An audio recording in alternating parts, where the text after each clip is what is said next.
দীর্ঘ ৯ মাস পর পহেলা নভেম্বর থেকে সেন্ট মার্টিন দ্বীপ ভ্রমণের অনুমতি মিললেও চলতি মৌসুমে পর্যটন কার্যক্রম অনিশ্চিত হয়ে পড়েছে।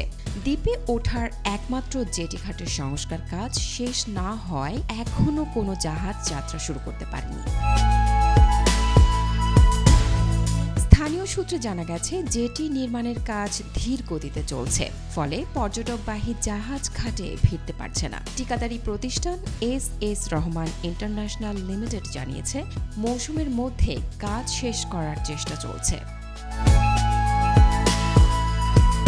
সরকারের নির্দেশনা অনুযায়ী নভেম্বর মাসে দিনে গিয়ে দিনে ফেরার শর্তে সীমিত ভ্রমণের সুযোগ থাকলেও কোনো জাহাজ এখনও অনুমতি নেয়নি। পরিবেশ মন্ত্রণালয়ের ১২ দফা নির্দেশনা এবং দীর্ঘ ভ্রমণ সময়ের কারণে জাহাজ মালিকরাও আপাতত যাত্রা স্থগিত রেখেছেন।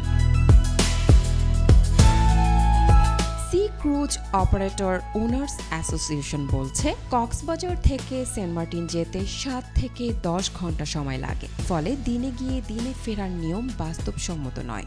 ডিসেম্বর থেকে জানুয়ারিতে জাহাজ চালুর প্রস্তুতি চলছে।